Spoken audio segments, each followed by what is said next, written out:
हुआ। कई साल पहले एक छोटे से गांव में था एक जमींदार अरविंद नाम का। वे बहुत अनुशासित थे। हर रोज सवेरे मुर्गे के कुकड़ को बोलते समय ही जाग जाते थे।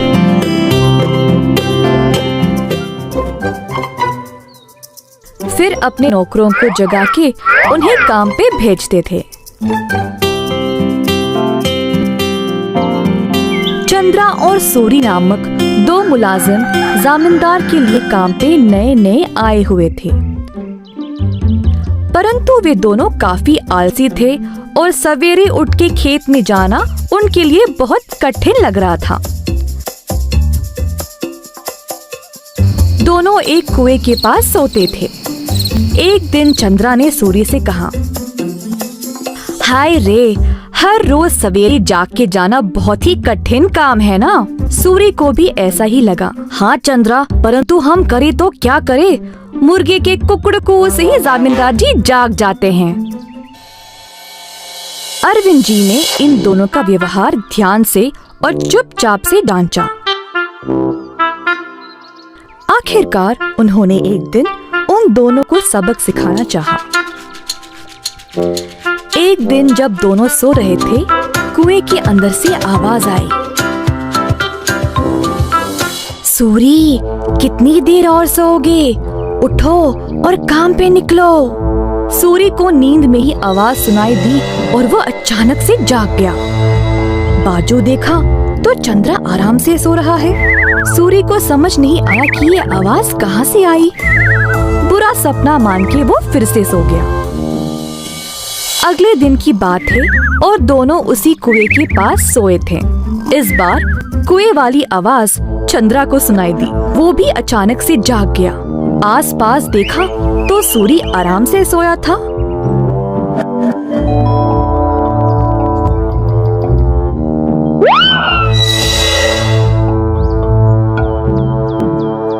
कोई बुरा सपना था शायद, ऐसा सोचकर वो भी फिर से सो गया। अगले दिन जब वे दोनों फिर से वहीं पे सो रहे थे, अचानक से एक खतरनाक आवाज सुनाई दी। दोनों एक साथ जागे और डर गए, एक दूसरे को देखने लगे। भाई सूरी, आपको भी सुनाई दिया क्या? हाँ चंद्रा, मैं बहुत डर गया और ये कोई बुरा सपना भी नहीं है। ये भयानक आवाज इस कुएं से आ रही। मैं काम पे निकल रहा हूँ, तुम्हें आना तो आओ। रुको रुको, मैं भी आऊंगा। उस दिन दोनों ने बहुत मेहनत से खेत में काम किया और दोपहर में भोजन के समय जमींदार जी के पास आए। खाना खाते समय दोनों की शक्ल पे सिर्फ परेशानी लिखी हुई थी। जमींदार जी ने पूछा कि हुआ क्या। चंद्रा और सूरी ने सारी घटना सुनाई। ये सुनकर जमींदार जोर जोर से हंसने लगे।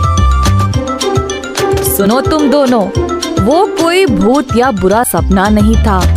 मैंने देखा कि तुम दोनों कुछ ज्यादा ही आलसी थे, इसीलिए तुमको सबक देना चाहा। कुएं के पास वो मैं ही था जो आवाजें निकाल रहा था। अब आई समझ। अब से ये सुस्ती छोड़ो और ठीक से काम करो। उस दिन से सूरी और चंद्रा ने अपने से काम किया, अच्छे से अपनी रोजी रोटी कमाई और खुशी से जीवन बिताया।